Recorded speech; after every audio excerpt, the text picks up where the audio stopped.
നിന്നിലലിയ രചന Ashley. അവതരണം Salim കരുള. Mister റബി, ഞാൻ പറയുന്നത് ശ്രദ്ധിച്ച് കേൾക്കണം. ഇന്നലെ ലിയോണിന് ബോധം വന്നു. 2 തവണയാണ് അയാൾ പാനിക്കായി എഴുന്നേറ്റത്. അപ്പോഴാണ് ഞങ്ങൾക്കത് മനസ്സിലായത്. ലിയോണിൻ്റെ കാലുകളുടെ ചലനം നഷ്ടപ്പെട്ടിരിക്കുന്നു. അരക്ക് താഴേക്ക് കംപ്ലീറ്റ് ആയിട്ട്.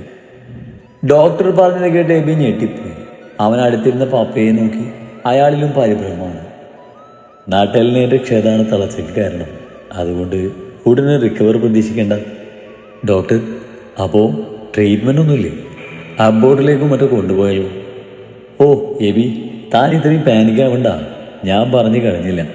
ലിയോണിനുണ്ടായിരിക്കുന്ന ഈ പ്രോബ്ലം സ്ഥിരമല്ല.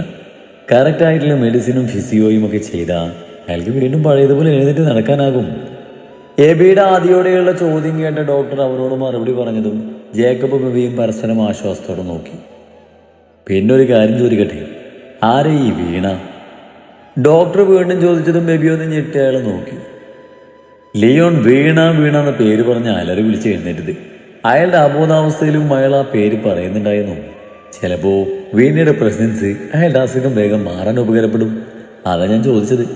ആ കുട്ടിക്ക് ഇങ്ങോട്ട് വരാൻ പറ്റുമോ? സോറി ഡോക്ടർ, വീണ ലിയോൺ സ്നേഹിച്ച കുട്ടിയായിരുന്നു. പക്ഷേ അവൾക്ക് ഇവിടെ തന്നെ ആവില്ല. വായി വീണ മരിച്ചിട്ട് 6 വർഷമായി. എബി പറഞ്ഞത് കേട്ട ഡോക്ടറും ജേക്കബും ഒരുപോലെ ഞെട്ടി. ലിയോണിനൊരു പ്രണയം ഉണ്ടായിരുന്നതായി ജേക്കബിന് അറിയില്ലായിരുന്നു. Oh, I am really sorry. It's okay doctor. Doctor വിഷമത്തോടെ ഒന്ന് എബിയെ നോക്കി. ജോണും എബിയും പിന്നെയും ഡോക്ടറോട് സംസാരിച്ച ശേഷം ക്യാബിന് പുറത്തേക്ക് ഇറങ്ങിയപ്പോഴാണ് അവിടേക്ക് വന്ന ജോണിനെ അവർ കാണുന്നത്. അയാളെ കണ്ടതും ജേക്കബിന്റെ മുഖം കനത്തു. മകന് ഇത്ര വലിയൊരു അപകടം ഉണ്ടായിട്ട് ഇപ്പോഴാണോ നിനക്ക് കേട്ടിയെടുക്കാൻ തോന്നിയത്? ജേക്കബേ, ഞാൻ അറിഞ്ഞുകൊണ്ട് വരാതിരുന്നതല്ലല്ലോ. അവിടെ പെട്ടുപോയതാണ്. പിന്നെ നിങ്ങളിവിടെ ഉണ്ടാകുമെന്ന് എനിക്കറിയാലോ. കൊള്ളാം, ഒരപ്പൻ്റെ വായിന്ന് വന്ന മറുപടി കൊള്ളാം. അല്ല, നിന്നെ ഇതേ ഞാൻ പ്രതീക്ഷിക്കുന്നുള്ളൂ. ജേക്കബ് പുച്ഛത്തോടെ പറഞ്ഞു. എബി, ലിയോൺ എങ്ങനെയുണ്ട്? ജോൺ എബിയോടായി ചോദിച്ചതും ഡോക്ടറിൽ നിന്ന് അറിഞ്ഞ കാര്യങ്ങളെല്ലാം അവൻ അയാളോട് പറഞ്ഞു. ഓ, പകുതി ആശ്വാസം. ഇത് മാറുമെന്ന് പറഞ്ഞല്ലോ. എന്നൊരു കാര്യം ചെയ്യാം, ഇവിടുത്തെ ട്രീറ്റ്മെൻറ്റ് കഴിഞ്ഞാൽ അവൻ നമുക്ക് നേരെ നാട്ടിലേക്ക് കൊണ്ടുപോകാം. ആദ്യം ഓഫീസ് കാര്യങ്ങൾ എബി ഏൽപ്പിക്കാം. ജോൺ പറഞ്ഞു നിർത്തിയതും ജേക്കബിന്റെ മുഖം അങ്ങ് ചുവന്ന് കയറി. മനുഷ്യൻ തന്നെയാണോ നീ? സ്വന്തം ചെറുക്കന് അത്യഹിതം വന്നപ്പോഴും നിന്റെ കണ്ണ് നിന്റെ ബിസിനസ്സിലാ. ലിയോണിനൊന്ന് കാണുന്ന പോലൊന്ന് പറഞ്ഞോ? നീ സമ്മതിച്ചിരിക്കുന്നു. നിന്നെ വെറുതെ അല്ലടോ, ജന്മം കൊടുത്ത മക്കളും പെറ്റ അമ്മയും വരെ നിന്നെ വെറുതത്. അയാളെ നോക്കി ദേഷ്യത്തോട് അത്രയും പറഞ്ഞ് ജേക്കബ് അവിടുന്ന് നടന്നു മാറി. ജോണിനെ നോക്കിയിട്ട് എബിയും അയാൾക്ക് പിറകെ പോയി. എന്നാൽ ഇതൊന്നും തന്നെ ബാധിക്കുന്നില്ലെന്നൊരു ഭാവത്തിൽ ജോൺ അവിടെ നിന്നു. വിനു അത്യാവശ്യം സാധനങ്ങൾ വാങ്ങാനായി പുറത്തു പോയതായിരുന്നു. അവൻ സാധനങ്ങൾ വാങ്ങിയ കവറുകളുമായി നേരെ ഫ്ലാറ്റിലെത്തി. മുകളിലത്തെ ഫ്ലോറിലേക്ക് പോകാനായി ലിഫ്റ്റിൽ കയറി ബട്ടൺ പ്രസ് ചെയ്തു. വിനേട്ടാ, ഡോർ അടക്കല്ലേ, ഞാനുണ്ട്.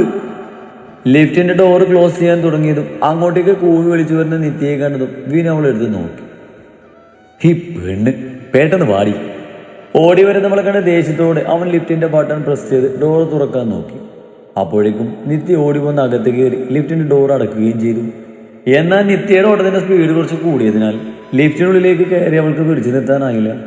അവൾ നേരെ വിനുവിന്റെ നെഞ്ചിലേക്ക് വീണു. വിനുവിന്റെ ബാലൻസ് പോയി അവളെയും പിടിച്ചതാ അവനും താഴേക്ക് പതിച്ചു. അപ്പൊ ഞാൻ നേരത്തെ വീണില്ലായിരുന്നു. കുറച്ച് സെക്കൻഡുകൾക്ക് ശേഷം സേഫായി എന്തിലാണോ താൻ കിടക്കുന്നതെന്ന് തോന്നിയ നിത്യ ഇറുകി അടച്ച കണ്ണുകൾ തുറന്ന് പതിയെ പറഞ്ഞു. സൂചിച്ച് കിടന്നത് മതിയായെങ്കിൽ മനുഷ്യൻ നെഞ്ചത്തിന് ഏതിനും മാറി കോപ്പേ.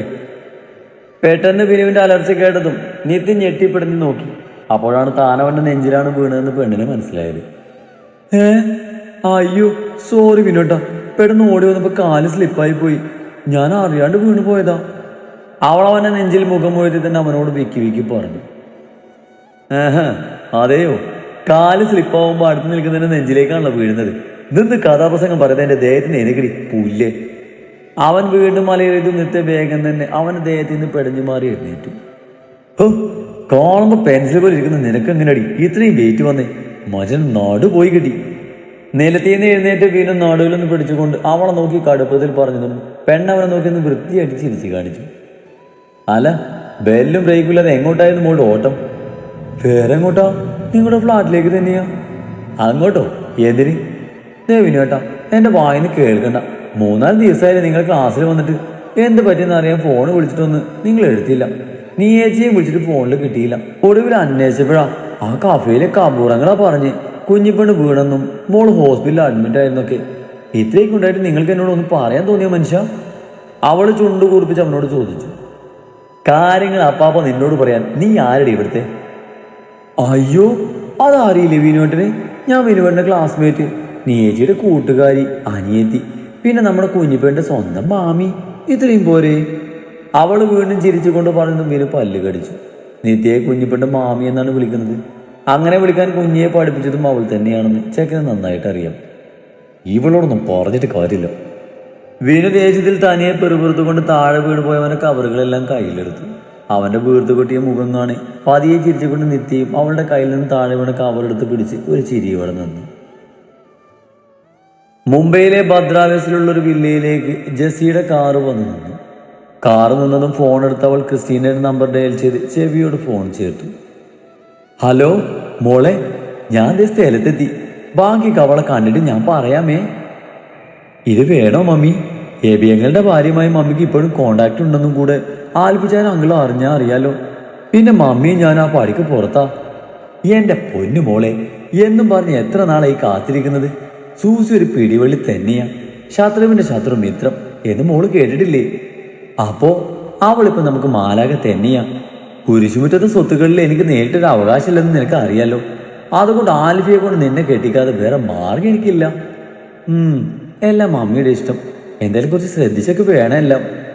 അത് ഞാൻ ഏറ്റുമോളെ, എന്നെ ഞാൻ വെക്കുവാണേ. പറഞ്ഞുകൊണ്ട് ഫോണ് കട്ട് ചെയ്ത് തന്റെ ബാഗിൽ വെച്ച് ജെസ്സി കാറിൽ നിന്ന് ഇറങ്ങി ഒരു ദീർഘനിശ്വാസം എടുത്ത് ആ വീട്ടിലേക്ക് നടന്നു. മമ്മിയെ വിളിച്ചത്. മമ്മി സൂസിയാൻ്റെ കാണാൻ പോയിരിക്കുവാ. കയ്യിലെ ഫോൺ മേശപ്പുറത്തേക്ക് വെച്ചിട്ട് ബെഡിൽ തനിക്കരികിലായി ഇരിക്കുന്നവനെ നോക്കി ക്രിസ്റ്റീന പറഞ്ഞു. ഓ, അപ്പൊ എബ്രഹാമിന്റെ പഴയ ഭാര്യയെ മുന്നിൽ നിർത്തി കളിക്കുവാണല്ലേ നിന്റെ മമ്മ? കയ്യിലെ സിഗരറ്റ് ഒന്ന് പഫ് ചെയ്ത് അവൻ ചോദിച്ചു. പഴയ ഭാര്യ എന്തെന്തിനാ പറയുന്നേ? സൂസി ഇപ്പോഴും മിസ്സിസ് എബ്രഹാം കുരിശുമുറ്റ തന്നെയാണ്. പറഞ്ഞുകൊണ്ട് അവൾ അവന്റെ കയ്യിൽ സിഗരറ്റ് ചുട്ടോട് ചേർത്തുകൊണ്ട് ബെഡിലേക്ക് മലർന്നു കിടന്നു. അടുത്ത നിമിഷം മാറുവരെ മറച്ച് അവളുടെ മേലെ കിടന്ന പുതപ്പ് മാറ്റി അവൻ അവളുടെ മേലേക്ക് അമർന്ന് അവന്റെ മുഖം അവളുടെ കഴുത്തിലേക്ക് പൂഴ്ത്തി. ഞാൻ പറഞ്ഞത് എന്തായി? നീയെ കണ്ടുപിടിച്ചോ നീ? അവൾ ചോദിച്ചതും അവൻ അവളുടെ മുഖത്തിന് നേരെ വന്നു. അവളെ ഇല്ലാതാക്കുമെന്ന് നീ എനിക്ക് പ്രോമിസ് ചെയ്തതാ, ഓർമ്മയുണ്ടല്ലോ അല്ലേ? മറന്നിട്ടില്ല ക്രിസ്റ്റി. 2 ദിവസം കൂടി കഴിഞ്ഞാ നീ ഇപ്പൊ എവിടെയാണെന്നുള്ള ഫുൾ ഡീറ്റെയിൽസ് ഞാൻ നിനക്ക് തന്നിരിക്കും. അവൻ അവളെ നോക്കി പറഞ്ഞതും ക്രിസ്റ്റീനയുടെ മുഖം ഒന്ന് വിടർന്നു. എന്നാ നമുക്ക് ഒന്നുകൂടെ നോക്കിയാലോ? വശ്യതയോടെ അവൻ ചോദിച്ചതും കയ്യിലെ സിഗരറ്റ് താഴേക്ക് എറിഞ്ഞ് അവന്റെ മുഖം കയ്യിലെടുത്ത് ചുംബിച്ചു ക്രിസ്റ്റീന. അവളുടെ സമ്മതം കിട്ടിയതും ഒരിക്കൽ കൂടെ അവളിലേക്ക് വികാരത്തിനായി അമന്ന് തുടങ്ങിയിരുന്നു. ലിഫ്റ്റിന്റെ ഡോറ് തുറന്നതും വിനുവിനേക്കാൾ മുൻപ് ചാടിയിറങ്ങി ഓടിയിരുന്നു നിത്യ.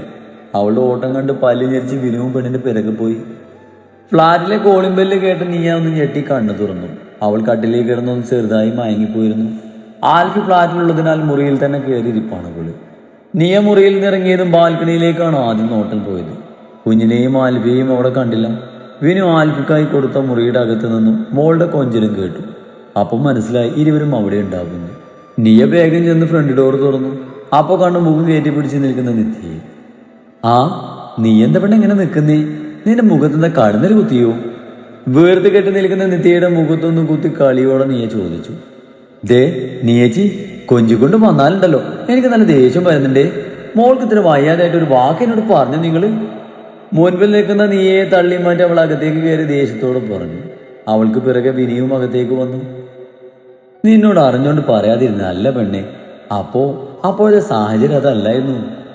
നടന്ന കാര്യങ്ങളുടെ ഓർമ്മയിൽ മുഖം കുനിച്ച് അധികം തെളിച്ചമൊന്നുമില്ലാതെ വിനുവിനൊന്ന് പാളി നോക്കി നീയെ പറഞ്ഞു. എന്താ നീയേച്ചി അങ്ങനെ പറഞ്ഞേ? എന്തെങ്കിലും പ്രശ്നമുണ്ടോ? മോള് കുഞ്ഞിപ്പെണ്ണെന്തേ? പെട്ടെന്ന് മുഖം മങ്ങിയ നീയുടെ അടുത്തേക്ക് ചെന്ന് നിത്യ ചോദിച്ചു.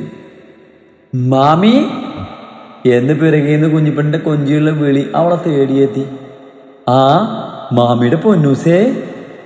നിത്യയും പെടുന്ന് ചിരിച്ചുകൊണ്ട് തിരിഞ്ഞു നോക്കിയതും കണ്ടത് ആൽഫിയുടെ കയ്യിൽ നിന്ന് തന്നെ നോക്കുന്ന കുഞ്ഞിയെയാണ്.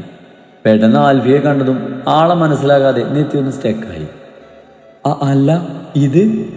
നിത്യ ആൽഫിയെ ചൂണ്ടി നീയോട് ചോദിച്ചതും നീ അവളോടൊന്നും പറയാതെ നേരെ അടുക്കളയിലേക്ക് പോയി. മാമി, ഇതാരെന്നെ അറിയോ? ഇതാണ് കുഞ്ഞിപ്പിന്റെ പപ്പയാ, മോലെ മാത്ത പപ്പ. ആൽഫിയെ ഇറുക്കപ്പെടുന്ന ഭയങ്കര സന്തോഷത്തിൽ കുഞ്ഞിപ്പണ് നിത്യയോട് പറഞ്ഞതും കേട്ടത് വിശ്വസിക്കാനാവാതെ അവൾ നിന്നു. അവൾ തനിക്ക് പിറകിൽ നിന്ന വിനുവിനെ ആശ്ചര്യത്തോടെ നോക്കി ആണോന്ന് കണ്ണുകൾ കൊണ്ട് ചോദിച്ചതും അവനൊരു ചെറു പുഞ്ചിരിയോട് അതേന്ന് തലയാട്ടി. നിത്യക്ക് ഭയങ്കര സന്തോഷം തോന്നി. നീയെയും കുഞ്ഞിനെയും അറിയാവുന്ന കാലം തൊട്ട് അവൾ ആഗ്രഹിക്കുന്നതാണ് കുഞ്ഞിപ്പണിന്റെ പപ്പ അവർ അന്വേഷിച്ചൊന്നും വന്നിരുന്നെങ്കിലെന്ന്. കാരണം നീ പറയാതെ തന്നെ അവളുടെ വിഷമം അവളെ കണ്ടിട്ടുണ്ട് നിത്യ.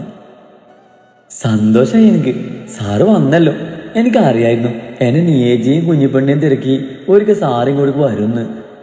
ഞാൻ നിത്യ, വിനുവിന്റെ ക്ലാസ്മേറ്റ് ആണ്. നിത്യ സന്തോഷത്തോടെ ആൽഫിക്ക് നേരെ കൈ കൊടുത്ത് പരിചയപ്പെടുത്തിയതും ഞാൻ ആൽഫ്രഡ്, സാറൊന്നും വേണ്ട, ആൽഫിന്ന് വിളിച്ചാൽ മതി എന്നെ. അവനും ഒരു ചിരിയോട് അവളോട് പറഞ്ഞു. കുഞ്ഞിപ്പെണ്ണിന്റെ നെറ്റിയിലെ കേട്ടൊക്കെ കണ്ട് അവൾ അവനോട് മോളുടെ ഓരോ കാര്യങ്ങൾ ചോദിക്കാൻ തുടങ്ങി. ആൽഫിയും നിത്യയും തമ്മിലുള്ള സംസാരം നീയൊക്കെ കേൾക്കാൻ പറ്റുമെങ്കിലും അത് കേൾക്കാത്ത പോലെ അവൾ ഓരോന്ന് ചെയ്യാൻ തുടങ്ങി. വിനു നിത്യയെയും ആൽഫിയും ഒന്ന് നോക്കിയിട്ട് നേരെ അടുക്കളയിലേക്ക് ചെന്നു. നീ റൈസ് കുക്കറിലേക്ക് അരി കഴുകിയിട്ടു. അവൻ കയ്യിൽ കൊണ്ടുവന്ന കവറിൽ നിന്നും വാങ്ങിയ കുറച്ച് പലചരക്ക് സാധനങ്ങൾ അങ്ങോട്ട് വെച്ചു. മാമി, എന്നെ കയ്യിൽ കവിക്കിനി? നിത്യയുടെ കയ്യിലെ കവർ കണ്ട് കുഞ്ഞിപ്പെണ്ണ് ചോദിച്ചു. ഇത് മാമിന്റെ പൊന്നിന് നല്ല പഴുത്ത മാങ്ങപ്പഴം കൊണ്ടുവന്നതാ. സംസാരിച്ച് ചെന്നപ്പോ ഞാനതങ്ങ് മറന്നു. നാട്ടിൽ നിന്ന് അപ്പയുടെ ഒരു ഫ്രണ്ട് വന്നപ്പോ കൊണ്ടുവന്നതാ. നല്ല മൂവാണ്ടം മാങ്ങിയാ. സാറ് അല്ല ചേട്ടാ, 2 പീസ് തരട്ടെ? അതോ ഊണ് കഴിഞ്ഞ് വയറ് നിറഞ്ഞിരിക്കുവാണോ?